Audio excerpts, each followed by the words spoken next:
Hello everyone. ప్రీవియస్గా partition సూట్కి సంబంధించి ఒక ఎగ్జాంపుల్ చెప్తాను. దానిలో మీకు అన్ని సినారియోస్ వస్తాయని చెప్పాను. అంటే ఫర్ ఎగ్జాంపుల్ ఈ పార్టీషన్ సూట్ కేసులో కేవలం ఒక్కొక్కసారి సివిల్ మ్యాటర్స్ మాత్రమే ఉండవు, దానిలో క్రిమినల్ ఆస్పెక్ట్స్ కూడా ఉంటాయి. అంటే ఏంటంటే ఈ పార్టీషన్ సూట్లు, ఆస్తి తగాదాలు ఇవన్నీ కూడా జనరల్గా సివిల్ మ్యాటర్స్లోకి వస్తాయి, క్రిమినల్లోకి రావు.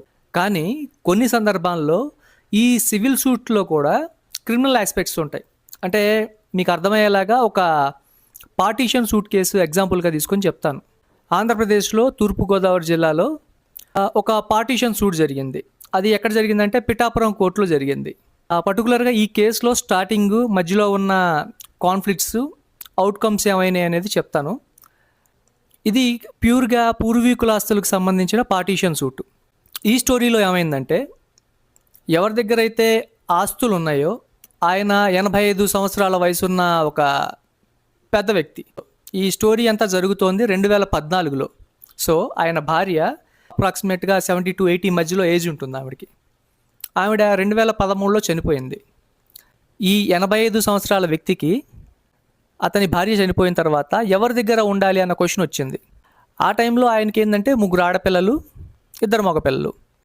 3 ఆడపిల్లలు పెళ్ళి అయిపోయింది, ఆల్రెడీ 20 సంవత్సరాలు అయింది పెళ్ళి అయిపోయి వాళ్ళకి. వాళ్ళ పుట్టింట్లో హాయిగా ఉన్నారు. టర్మ్స్ అండ్ కండిషన్స్ ప్రకారం కొంచెం చేయాల్సినవేవో చేశారు. బట్ ఆస్తి పంపకాలు అఫీషియల్గా అవ్వలేదు. ఇంకా మిగిలిన 2 కొడుకుల్లో పెద్ద కొడుకేమో అంతగా యావరేజ్గా చదువుకున్నాడు, పెద్ద ఏం కాదు, చల్తా పర్సను. ఎవరైతే రెండో కొడుకున్నాడో అతను చాలా తెలివైన పర్సన్, మంచి ఎడ్యుకేటెడ్, బ్యాంక్ మేనేజర్, ఎస్బీఐ. అతని భార్య ఒక లాయరు. సో ఒకసారి ఇమాజిన్ చేయండి, 85 సంవత్సరాల వ్యక్తి దగ్గర పూర్వీకుల ఆస్తులు ఉన్నాయి, ఆయన భార్య కూడా చనిపోయింది, ఎక్కడ ఉండాలో తెలియదు. అది నిర్ణయించుకునే టైము. కూతుర్లు చూస్తే ఆల్రెడీ 20 సంవత్సరాల క్రితమే పెళ్ళి అయిపోయి వాళ్ళ పుట్టింట్లో ఉన్నారు. 2 మగపిల్లల్లో ఒకళ్ళేమో సరిగ్గా సెటిల్ అవ్వలేదు, చల్తా. రెండో అతను బాగా సెటిల్ అయ్యాడు, బ్యాంక్ మేనేజరు, అతని భార్య లాయరు. ఈ టైంలో ఏం జరిగిందంటే, ఈ రెండో కొడుకు బ్యాంక్ మేనేజర్ ఉన్నాడు, అమ్మని మేము ఎటు చూసుకోలేకపోయాము, నాన్న మేము చూసుకుంటామని చెప్పి అందరినీ నమ్మించి జాగ్రత్తగా వాళ్ళ ఇంటికి తీసుకెళ్ళాడు. ఇది తీసుకెళ్ళిన కేవలం 1 month లోపల అన్ని ప్రాపర్టీస్ని కూడా అక్వైర్ చేశాడు, అంటే డీడ్స్ రాయించుకున్నాడు. అంటే పర్టికులర్ ప్రాపర్టీ ఏమో సేల్ డీడు, ఇంకో ప్రాపర్టీ ఏమో గిఫ్ట్ డీడు, ఇంకో ప్రాపర్టీ మీద హక్కు విడుదల. సో చట్ట ప్రకారం ఏ ప్రాపర్టీని ఎలా రాయించుకుంటే పర్ఫెక్ట్గా ఉంటుందో ప్లాన్ చేసి ఎగ్జిక్యూట్ చేసాడు. ఇది జరిగిన 6 నెలల తర్వాత ఎటు వాళ్ళ అమ్మగారి సంవత్సరికం వస్తుంది కదా, ఆ టైంలో వాళ్ళ అన్నయ్య ఉంటున్న ఫ్యామిలీ ఇంటికి వచ్చాడు.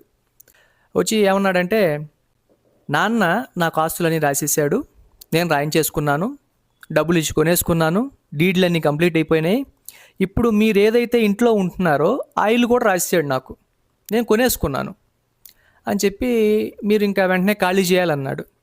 వాళ్ళ అన్నయ్య ఫ్యామిలీ షాక్ అయ్యారు. ఇదేంది పూర్వీకుల ఆస్తులు, రాయించుకోవడానికి నువ్వెవరివి, రాయడానికి ఆయన ఎవరు, ఎవరికి నచ్చినట్టు వాళ్ళకి ఇలా ఒకళ్ళకే సింగిల్గా రాయకూడదు కదా అని చెప్తే, ఆయన చుట్టుపక్కల ఆయనకు ఒక ఇన్ఫ్లుయెన్స్ ఉంది. సింపుల్గా చెప్పాడు, మీరు మా మాట వినకపోతే ఎమ్మెల్యే నాకు తెలుసు, లోకల్ పొలిటీషియన్స్ కొంతమంది తెలుసు, ఫైనాన్స్ వాళ్ళు కూడా తెలుసు, మీరు ఖాళీ చేయకపోతే విషయం వేరుగా వెళ్తుందని బెదిరించాడు. ఒక టైం ఇచ్చాడు, 10 days 15 days టైం ఇచ్చి, ఈ లోపల మీకు కావాల్సిన సామాన్ తీసుకొని ఇల్లు ఖాళీ చేసి వెళ్ళిపోవాలి, ఒకవేళ మీరు వెళ్ళకపోతే విషయం వేరుగా ఉంటుందని చెప్పాడు. వీళ్ళు ఆలోచనలో పడ్డారు, ఇప్పుడు ఏం చేయాలి, ఇప్పుడు ఆస్తులన్నీ అన్నీ డీడ్లన్నీ అయిపోయినాయి అని చెప్తున్నాడు, నాన్నేమో వాళ్ళ దగ్గర ఉన్నారు, మాట్లాడడానికి ఏం లేదు. మెల్లగా ఈ విషయాన్ని వాళ్ళ అక్క చెల్లెల్లో ఒకళ్ళకి చెప్పాడు, ఇలా ఏంటి వాడు తీసుకెళ్ళిపోయాడు నమ్మించి ఇలాగ రాయించేసుకున్నాను అంటున్నాడు, నాకేమో 10-15 days డెడ్ లైన్ ఇచ్చాడు, ఇల్లు ఖాళీ చేయి వెళ్ళాలంటున్నాడు, లేకపోతే బుల్డోజర్ తీసుకొచ్చి కొట్టిస్తా అంటున్నాడు, అర్థం కావట్లేదు అనేసరికి వాళ్ళు అప్పుడు ఏమన్నారంటే, సరే నీకు రాయించుకున్న డాక్యుమెంట్ నెంబర్లు ఏమైనా తెలిస్తే మాకు ఇచ్చేసేయి, ఎందుకంటే మేము కూడా ఇది పూర్వీకుల ఆస్తి కాబట్టి ఆడపిల్లం, మేము కూడా హక్కుదారులమే, సో మేము కూడా ట్రై చేసుకుంటాం కోర్టులో ఏదన్నా అని చెప్పి అన్నారు. ఈ టైంలో ఏంటంటే ఇతని వద్ద డబ్బులు లేవు, ఇతను ఓన్గా పార్టీషన్ సూట్ వేయడానికి ఇతనికి అంత ఎకనామికల్ ఫ్లెక్సిబిలిటీ లేదు. సరే ఎందుకైనా మంచిదని చెప్పేసి ఈ పర్సన్ తమ్ముడు ఏవైతే డీడ్స్ రాయించుకున్నాడో ఆ డాక్యుమెంట్ నెంబర్లు సంపాదించి వాళ్ళ అక్క వాళ్ళకి ఇచ్చేసాడు. వాళ్ళు మెల్లగా పార్టీషన్ సూట్ ప్రిపరేషన్ చేశారు పిఠాపురం కోర్టులో. ఈ విషయం ఫైన్ డే తమ్ముడికి తెలిసింది, బ్యాంక్ మేనేజర్కి. వీళ్ళకి మర్యాదగా టైం ఇచ్చి పూర్వీకుల ఆస్తి అయిన ఇంటిని, అంటే వాళ్ళు 2003 నుంచి వాళ్ళ అన్నయ్య వాళ్ళు ఉంటున్నారు ఇంట్లో 2014 దాకా. వెళ్ళిపోమంటే వీడు వెళ్ళిపోకుండా పార్టీషన్ షూట్కి ప్లాన్ చేస్తున్నారని చెప్పి వెంటనే మళ్ళీ వాళ్ళ భార్యతో సహా, అంటే అతని భార్య లాయర్ ఇద్దరు ఆ ఊరు కావాలని చెప్పట్లేదు. సో ఆ ఊరికి వచ్చి వాళ్ళ ఇంటికి వచ్చి నలుగురు చూస్తుండగానే మీరు ఇమీడియట్గా ఇల్లు ఖాళీ చేయకపోతే బుల్డోజర్ తీసుకొచ్చి కొట్టిచేస్తాను, చుట్టుపక్కల అడిగేవాళ్ళు ఎవరు లేరు అని చెప్పి బెదిరించారు. వీళ్ళు చట్ట ప్రకారమే చేద్దాం, మీరు ఇలా పూర్వీకులు ఆస్తి నువ్వు ఒక్కడివి రాయించుకోవడానికి లేదు, అలాంటివి కుదరదని చెప్పి ఇతను చెప్పాడు. వెంటనే ఇతను తెలివిగా ఏం చేశాడంటే, ఇప్పుడు బలవంతంగా ఏదన్నా ఫోర్స్ఫుల్గా మనుషులను ఉపయోగించి సామాన్లు బయటికి పడేయించడం ఇట్లాంటివి చేశారనుకోండి ప్రాబ్లం అవుతుంది. ఇతను తెలివిగా ఏం చేశాడంటే, ఓకే రైట్ అని చెప్పి డైరెక్ట్గా ఆ మండల ఎలక్ట్రికల్ డిపార్ట్మెంట్ దగ్గరికి వెళ్ళాడు. తమ్ముడు బ్యాంక్ మేనేజర్, వాళ్ళ భార్య లాయర్. తెలివితేటలు చట్ట ప్రకారం ఎలా ఉంటాయో చూడండి. ఇదిగోండి, ఇది పూర్వీకుల ఆస్తి, ఇదిగో సేల్ డీడ్ ఉంది, ఇది దీనికి సంబంధించిన ఇంకొక హక్కు విడుదల. సో టెక్నికల్గా చట్ట ప్రకారం చూస్తే నేనే అఫీషియల్ ఓనర్ని, నాకు అక్కడ కరెంట్ అవసరం లేదు, ఇమీడియట్గా తీసేయండి అని చెప్పాడు. మరి అక్కడ ఉన్న అధికారులు కూడా మరి ఏం ఆలోచించారో, ఇన్ఫ్లుయెన్స్ క్లోనయ్యారో తెలియదు, సింపుల్గా ఒక లైన్మెన్ పంపించారు. అందరూ చూస్తుండగానే ఈ అన్నయ్య ఫ్యామిలీ ఎవరైతే అక్కడ 2003 నుంచి 2014 ఆ రోజు దాకా అక్కడ ఉంటున్నారో పూర్వీకుల ఇంటిలో, వాళ్ళకి ఎటువంటి ఎలక్ట్రికల్ నోటీస్ కానీ కోర్ట్ నోటీస్ కానీ ఇవ్వకుండా కరెంట్ కనెక్షన్ అలా కట్ చేసేసారు. అంటే సింపుల్గా మీటర్ పీకేసి, ఫ్యూజ్ పీకేసి, వైర్ పీకేసుకొని వెళ్ళిపోయారు సింపుల్గా. నెక్స్ట్ డే వీళ్ళకి ఏం అర్థం కాక, ఎందుకైనా మంచిది అంటే వెళ్ళే ముందు కూడా అతను వార్నింగ్ ఇచ్చాడు, మీరు రేపు ఉదయం కల్లా మళ్ళీ ఉంటే మటుకు విషయం వేరుగా ఉంటుందని.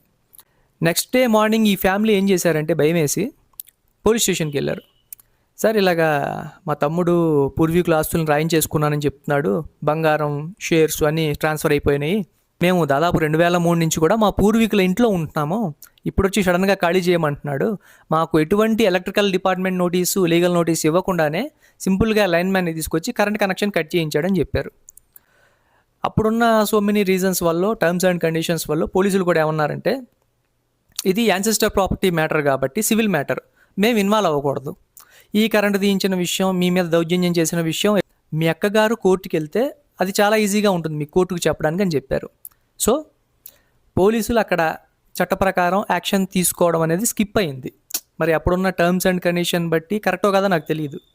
సో పోలీస్ స్టేషన్కి వెళ్ళారు, అక్కడ వర్కౌట్ అవ్వలేదు. వాళ్ళు సింపుల్గా పార్టీషన్ సూట్ ఎటు పడుతుంది అంటున్నారు కదా, అక్కడే చెప్పండి ఈ విషయం కోర్టుకి డైరెక్ట్గా అని చెప్పారు. అలాగా తమ్ముడి మీద ఎఫ్ఐఆర్ మిస్ అయింది. వీళ్ళ పెద్దక్క ఆటోమేటిక్గా పార్టీషన్ సూట్ పిఠాపురంలో వేసేశారు. ఇక్కడ జరిగే ట్రికీ విషయాలు ఏంటంటే, అక్కడున్న లాయర్స్ కూడా కొంతమంది ఒక్కొక్కసారి కొల్యూడ్ అవుతారు. అది ఎలాగంటే, ఈ కేసులో ఎలా జరిగిందంటే, వీళ్ళ ఫ్యామిలీ వెళ్ళి అక్క వాళ్ళ లాయర్కి చెప్పుకున్నారు, ఎవరైతే పార్టీషన్ సూట్ వేస్తున్నారో ఆ లాయర్కి, సార్ ఇవి రాయించుకోవడమే కాదు వాడు చేసింది, మేము 2003 నుంచి ఇప్పటిదాకా 2014 ఈ రోజు దాకా మేము ఆ ఇంట్లో ఉంటున్నాము, మాకు ఎటువంటి electrical department notice, court notice ఇవ్వకుండానే కరెంట్ కనెక్షన్ తీయించాడు, నేను మా ఇద్దరు పిల్లలతో అలా ఉంటున్నాను, ఇప్పుడు సడన్గా వాటరు కరెంట్ కట్ చేయిస్తే ఎలాగా అని చెప్పాడు. సార్ తప్పకుండా సార్, మనం కోర్టుకి ఇమీడియట్గా ఈ విషయం చెప్పేద్దాము, ఇది చాలా పెద్ద అఫెన్సు, మిమ్మల్ని కోర్టుకు పిలుస్తాము, ఆ టైంకి వచ్చి మీరు సాక్ష్యం చెప్దురు కానీ అని చెప్పి వాళ్ళ జూనియర్ లాయర్ ద్వారా వీళ్ళ బ్రెయిన్లోకి ఏమి ఎక్కిచ్చారంటే, ఇది పార్టీషన్ సూట్ కాబట్టి అక్క పార్టీషన్ సూట్ వేస్తే మిగిలిన వాళ్ళు ఎవరు వేయక్కర్లేదు, ఆటోమేటిక్గా ఈవిడికి కోర్టు వాటా ఇస్తుంది అంటే దాని అర్థం మిగిలిన వాళ్ళకు కూడా ఆటోమేటిక్గా వాటా వస్తుంది, కాబట్టి మిగిలిన వాళ్ళు ఎవరు లాయర్ని పెట్టుకోవాల్సిన అవసరం లేదని ఇంజెక్ట్ చేశారు. అంటే ఆల్రెడీ ఆస్తులు రాయించుకున్నోడు ఒకడు ఉంటాడు, కోర్టులో కేసు పడితే వీళ్ళు లాయర్ని పెట్టుకుంటాడు, ఎవరైతే కోర్టులో పార్టీషన్ సూట్ వేస్తుందో ఆవిడ లాయర్ని పెట్టుకుంటారు, మిగిలిన ముగ్గురు పిల్లలు ఉంటారు చూసారా, వాళ్ళకి లాయర్ పెట్టుకోవాల్సిన అవసరం లేదని బ్రెయిన్ వాష్ చేశారు.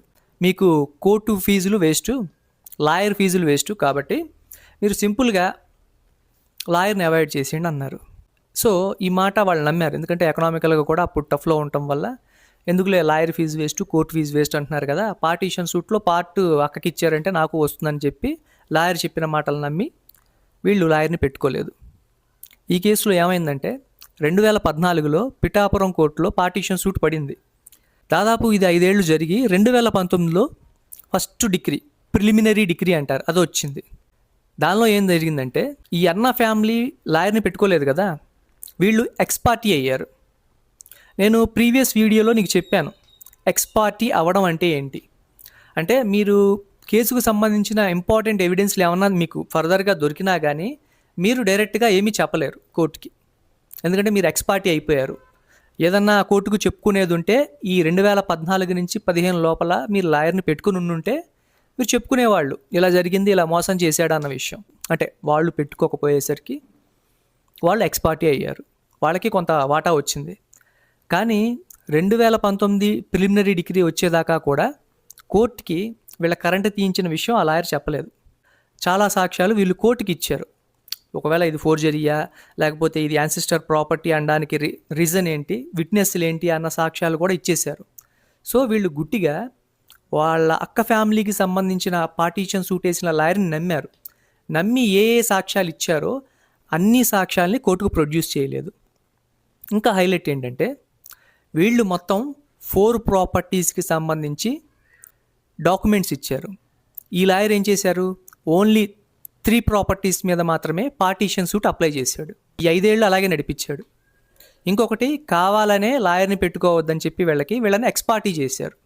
ప్లస్ వీళ్ళ కరెంటు తీయించిన విషయం, ఇలాగ దౌర్జన్యానికి పాల్పడిన విషయం కూడా కోర్టుకి వాళ్ళు చెప్పలేదు, వీళ్ళ చేత చెప్పనివ్వలేదు, ఎందుకంటే లాయర్ లేదుగా వీళ్ళకి. సో ఇలాగా అనవసరంగా వేరే వాళ్ళ లాయర్ మాటలు నమ్మడం వల్ల ఈ ఫ్యామిలీ, అన్న ఫ్యామిలీ అనేది దాదాపు 2014 నుంచి 2019 దాకా కరెంట్ లేని ఇంట్లో, వాటర్ లేని ఇంట్లో గడిపారు. గుర్తుపెట్టుకోండి, ఒక ఫ్యామిలీ 2014 నుంచి 2019 దాకా కరెంట్ లేని ఇంట్లో, వాటర్ లేని ఇంట్లో గడపడం ఎలా ఉంటుంది. అప్పుడు ఇంకా స్టోరీ అయిపోలేదు, తర్వాత కరెంట్ వచ్చిందా లేదా అనేది చెప్తాను ఏంటనేది. 2019 జడ్జిమెంట్ వచ్చిన తర్వాత రిలీజ్ అయింది ఏంటంటే వీళ్ళు 4 ప్రాపర్టీల్లో 3 ప్రాపర్టీల మీద మాత్రమే పార్టీషన్ సూట్ వేశారు. ప్లస్ మా మీద ఇలా జరిగిందన్న విషయం, అంటే కరెంటు తీయించిన విషయం కోర్టుకు చెప్పలేదు. ప్లస్ కావాలనే మమ్మల్ని ఎక్స్ పార్టీ అయిపోయేలాగా చేశారని రిలీజ్ అయ్యారు. మీరు అనొచ్చు తర్వాత కూడా మీరు ఏదో యాక్షన్ తీసుకోవచ్చు కదా ఆ పర్సన్స్ అని. 2020లో కరోనా, తర్వాత 2021లో కూడా కోర్టులు సరిగ్గా పనిచేయలేదు. సో మీరు ఇంతవరకు ఈ స్టోరీలో తెలుసుకోవాల్సింది ఏంటంటే 2014లో అన్నదమ్ములు అక్క చెల్లెల్లో ఒక పర్సన్ నమ్మబలికి 85 ఏళ్ల వయసున్న సింగిల్ పేరెంట్ వ్యక్తిని ఇంటికి తీసుకెళ్ళిపోయి ఆయన ఏజ్ ప్రకారం, ఫిజికల్ డిసేబిలిటీ ప్రకారం, అంటే అసక్తత, ఎటు వెళ్ళలేడు ఎవరి దగ్గరికి, దాన్ని దృష్టిలో ఉంచుకొని సింపుల్గా ఏ ప్రాపర్టీని ఎలా రాయించుకోవాలో రాయించుకున్నాడు. అంటే ఒక ప్రాపర్టీని కొనేసుకున్నాను, ఇంటి స్థలం కొనేసుకున్నాను, సేల్ డీడ్. ఈయనకి గిఫ్ట్గా ఏదన్నా ఎకరం పొలం వచ్చుంటే దాన్ని మళ్ళీ గిఫ్ట్గా ఇతను రాయించుకోవడం. మీకు ఇంకొక విషయం కూడా చెప్పాను, సేల్ డీడ్ కంటే గిఫ్ట్ డీడ్ అనేది చాలా పవర్ఫుల్. గిఫ్ట్ డీడ్ గురించి కూడా నా వీడియోస్లో చెప్పాను. సేల్ డీడ్కి గిఫ్ట్ డీడ్కి ఉన్న తేడా ఏంటి, గిఫ్ట్ డీడ్ రాస్తే ఏమవుతుంది అన్న విషయం కూడా మీకు ప్రీవియస్ వీడియోలో చెప్పాను. సో ప్రాపర్టీలో ఒక ప్రాపర్టీ డ్రాప్ చేశారు, 3 ప్రాపర్టీలే పార్టీషన్ సూట్ వేశారు. ఆ జడ్జిమెంట్లో కూడా గిఫ్ట్ డీడ్ డిఫాల్ట్గా తమ్ముడికి వెళ్ళిపోయింది, ఎందుకంటే దానం ఉన్న ఆస్తి ఎవరికి దానం చేస్తే వాళ్ళకే వెళ్ళిపోతుంది. తండ్రికి దాన పటాగా వచ్చింది, కొడుక్కి దానం చేశాడు. మిగిలిన 4 పిల్లలున్నా అలాగే చేశారు. 2014 నుంచి 19 దాకా ఈ కేసు ఎంత కాంప్లికేటెడ్గా నడిచింది అనేది మీకు చెప్తున్నాను. మీరు ఖచ్చితంగా లాయర్ని పెట్టుకోవాలి. పార్టీషన్ సూటు ఎవరి మీద వేసినా కానీ మిగిలిన అన్ని వాళ్ళు లాయర్ని పెట్టుకోవాలి, ఎక్స్ పార్టీ కాకుండా చూడాలి. మీరిచ్చిన సాక్ష్యాలన్నీ లాయర్ ప్రాపర్గా కోర్టులో ప్రవేశపెడుతున్నాడో లేదో కూడా కంపల్సరీ మీరే చూసుకోవాలి, అది మీ బాధ్యత. ఓకే, ఈ పార్టీషన్ సూట్ కేసులో నెక్స్ట్ ఏమైందనేది నెక్స్ట్ వీడియోలో చెప్తాను. ఎందుకంటే ఒక పార్టీషన్ సూట్ కేసులో ఉండాల్సిన క్రిమినల్ యాంగిల్స్ అన్నీ దీనిలో ఉన్నాయి, కావాల్సిన క్రిమినల్ ఆస్పెక్ట్స్ అన్నీ దీనిలోనే ఉన్నాయి. ఈ ఒక్క కేసు మీరు స్టడీ చేస్తే పార్టీషన్ సూట్లో జరిగే అన్ని మోసాలు మీకు తెలుస్తాయి. ఇక్కడ వరకు మీకు తెలిసిన విషయం, ప్రాపర్టీస్ని డ్రాప్ చేస్తారు, అవతల వాళ్ళని సాక్ష్యానికి రాకుండా ఎక్స్ పార్టీ చేస్తారు లాయర్ అక్కర్లేదని చెప్పి. ఇంకొకటి, వాళ్ళకి జరిగిన అన్యాయాలు ఏమీ తెలియనీయకుండా చేస్తారు కోర్టుకి. సో లాయర్లు అన్ని విషయాలు పర్ఫెక్ట్గా కోర్టుకి చెప్పారు, సాక్ష్యాలు ఇచ్చారని మీరు చెప్పలేరు. ఓకేనా, నెక్స్ట్ వీడియోలో ఇంకా ఇంట్రెస్టింగ్గా ఉంటుంది, అసలు విషయం చెప్తాను.